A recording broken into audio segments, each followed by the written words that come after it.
The Hugh Jackman Diaries.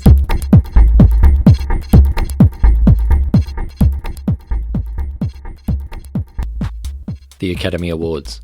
I don't know why they still bother with them. There's no point. Not since the 2009 awards anyway, which sent shockwaves throughout the world as having had the greatest hosting job of any type of awards ever since the dawn of time. You can't tell me any Brontosaurus would have done any better job at any freaking Dinosaur of the Year awards or whatever they had. Their opening routine wouldn't have had anywhere near the toe-tapping fun and cheeky wit as that of yours truly. The Academy Awards was a mountain I conquered. Sir Hilary Swank, or whatever his name was, said he conquered his mountain because it was there. That's not the way I roll. I climbed my mountain for the sense of achievement you get backstage watching the girls get changed.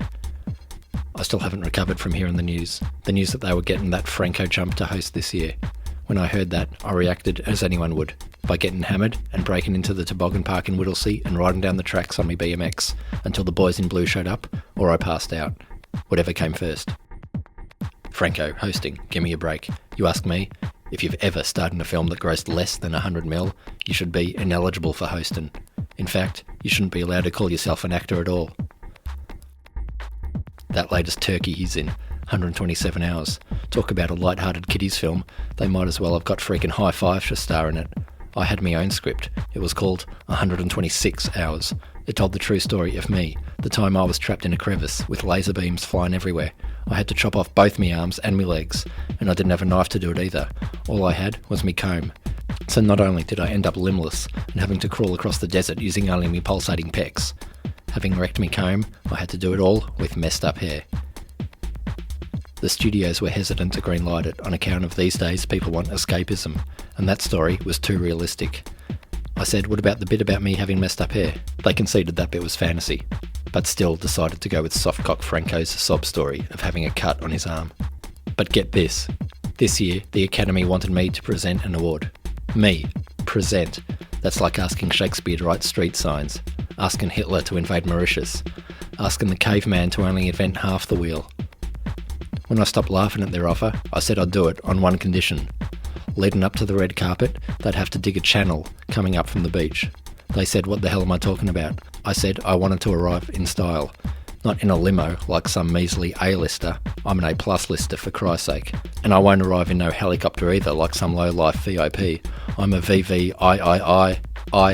No, I would arrive at the Academy Awards in the greatest, most spectacular, most awesome form of transport known to man. The banana boat. I'd be pulled behind a 20,000 horsepower speedboat, preferably driven by me mate Sean Penn, straddling a red sequined inflatable banana boat. I'd do a few 360s, then jump off onto the red carpet. They said it again. What the hell are you talking about?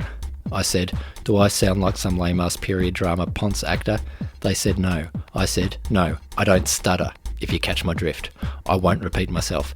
Just dig the channel, and I'll see ya on me banana boat on Sunday. I hung up and called Meg White. Hey, drumsticks, I said. First, well done on getting rid of that doofus guitar player. You ask me, he was always holding you back. Anyway, you're me +1 for the awards. She said, cool. I said, it'll be wild, just like the old days. She said, say no more. You want me to get a bottle of chartreuse? I said, sorry toots, I can't drink that anymore. She said, oh. I said, yeah, these days I only drink 2 bottles of chartreuse. She said, me too.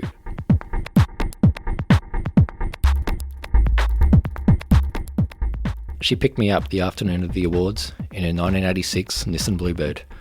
We parked in some empty industrial car park, just like the old days, to polish off the chartreuse before heading onto the banana boat. We sat there, drumming legend, Meg White, and me, Hugh Jackman, sculling chartreuse all afternoon, getting in that Hollywood zone, getting ready for the banana boat. I told Meg of my dream of a future where all cars would be replaced with banana boats. Yep, when the ice melts, just ask Hugh what to do. I looked over to her. She'd already passed out. I looked at the clock. The ceremony was starting in 10 minutes. Gee, time flies when you're binge drinking in a car park.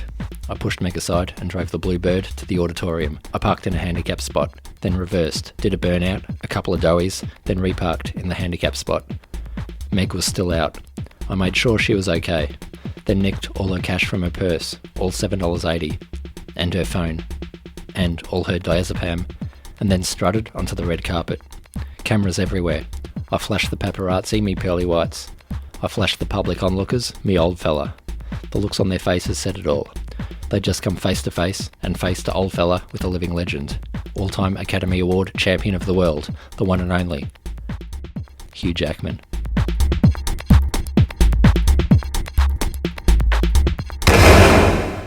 The Hugh Jackman Diaries.